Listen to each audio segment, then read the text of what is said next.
Okay, Nick and Andy, the fallout from the Europa League final in Bilbao continues. Obviously, Spurs are delighted. Ange Postecoglou got his trophy, like he always said he would do in the second season.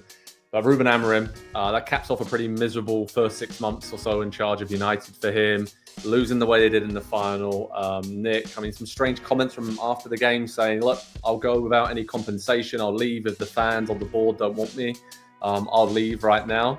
What do you make of all this? And I have a bit of sympathy for him because he kind of very openly said didn't really want to come until the end of this season and to try and figure it all out then. But this is a mess for Amorim and for Manchester United. And at the moment, I can't see really a clear way out of it to success for both him and United.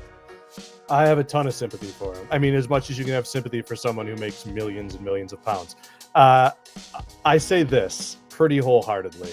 The fact that he didn't want to come and they knew it, for them to cut ties with him, especially when there are only I don't want to say a handful, but there aren't too many players that you would think, I care about their opinion more than whoever the next manager is going to be. Yeah.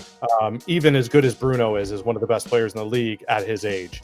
I think you have to do it. And I also think the leadership of the club, the changes that have happened, some of the changes they've made off the field to the club, it would not look very good for them to say that their handpicked guy, they got rid of him. So whether you like it or not, you better back this dude. And I almost think they have to stick with him because of the way their season has gone for their club, for their business. I know that's not a ringing endorsement, but I do think he'll do well quickly because I've now seen Eddie Howe use this tactic with better players in the game and get a result. I've seen Palace use a tactic. The formation can work in the Premier League. You need the ingredients to make the recipe.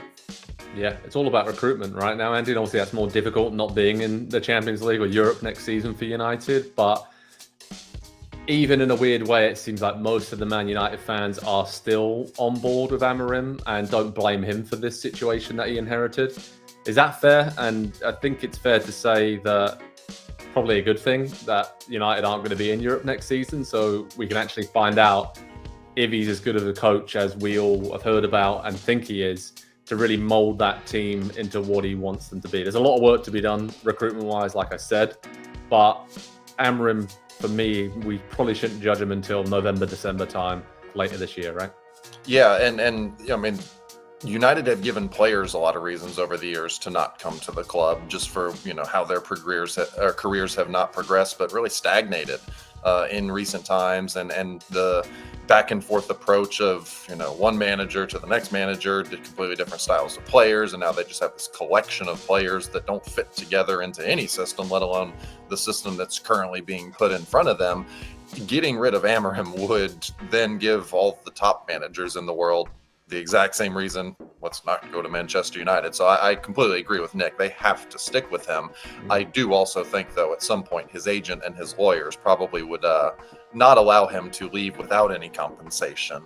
But that is, I think that's kind of where United are at now, though. Like that sums up the situation pretty well. Is the manager seems to be kind of, he hears the noise that's around him, and is there a club in the world where it's louder than at Manchester United?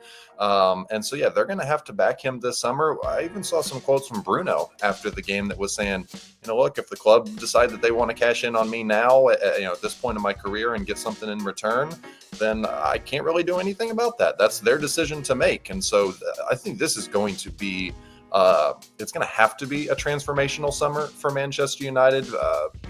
Not even just the squad and the coaching staff, but behind the scenes and the way that the club runs. They need to get on the same page, because it's very clear that even after a number of changes of the people that are running the club, that there's still a lot of different ideas at play. And when you've got that, good luck at the highest level of the game. You're not going to have the kind of success that United fans think that they should be. And Nick, that success, you talked about it earlier. We've seen it with similar formations of teams that you mentioned. What is key to having that success at United in terms of recruitment? Like, what kind of type of player, or what should they be looking for this summer as they need to dramatically overhaul this squad? And like you mentioned, I'd probably only pick 2-3 players max that are there to actually be long-term parts and starting players under Amorim. So there is a lot of work to do, right? But what specifically do they need to focus and target on to help him take the club to the next stage and recover?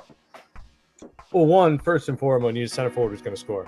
Who's going to score a lot more often, who's going to be worth the price tag. I actually feel bad for Højlund, because if you look at his production before he came, he was an up-and-coming player, and you can buy that player for 35, 40 million, and everyone will give him a little bit more of a leash than if he costs 85, 90 million. And so he might be a player, honestly. He really might, but the expectations have asked so much, and I worry because the players that they need right away are the players who are a little bit later in their career, not super late, but in their prime, and want to be competing in the Champions League. Let's say you wanted Rashford to stay. He doesn't want that. Even if he loved Manchester, even if you hired his favorite coach and he loves the club, this is a guy who knows that his clock is ticking. And that's my biggest fear for them and for Amorim. I feel like 6 months from now, he could be fired, and it still could not be his fault, because I don't know if they're going to get anybody who really fits. And a full preseason with Ugarte, yes, I really like Delot. There should be a room for Kobe Manu, and Bruno is exceptional. I think he's an underrated superstar. But beyond that, there's guys that got to leave too. Andy, is there sort of, we mentioned about the type of players Nick said there that might not want to come to United. Is it more like you need to find players who do want to be there, and maybe more experienced players from further down the Premier League that you may not usually associate with Manchester United, but have proven they can do it at lesser clubs further down the table? But you need to build that kind of squad and just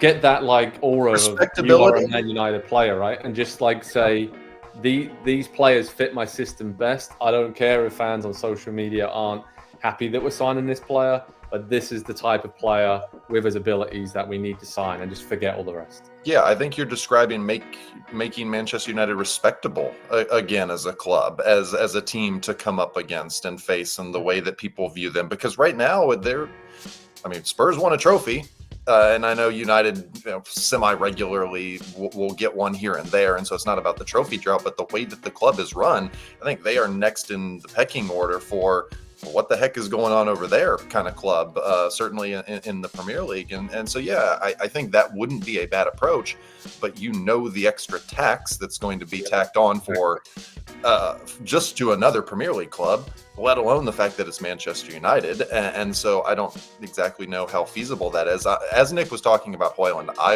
I remember the conversation we had 2 years ago now almost, when he was signed. And it was 80-something million, and we couldn't believe it for a 19, 20-year-old who had one good season. And I remember saying, right player maybe, absolutely wrong time. In 2 years' time, we're going to be talking about the next one that they're going to have to bring in to replace him. And where are we now? 2 years later, talking about who's going to be the next center forward that Manchester United spend a bunch of money on. And it's just the amount of money that has been wasted by the club. It's mind-boggling. Well, we'll never know truly because we don't get all those figures. But yeah, they have to.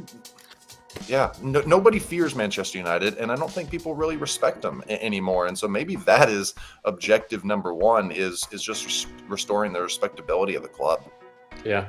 All right. The future of Man United is very much up in the air across the board. The one thing we can all agree on is that Ruben Amorim should stay and should be given the chance to turn this around. But everything else, from players, recruitment, where they're going as an entire club, is just, it's a mess right now. So head over to Pro Soccer Talk on NBCSports.com as we detail how United recover from this season, transfer targets, what Amorim's going to do, and all that stuff, because they have a lot of things to work through over the summer months at Old Trafford. Hi, I'm Rebecca Lowe, and as we head towards the end of an exciting Premier League season, make sure you like and subscribe.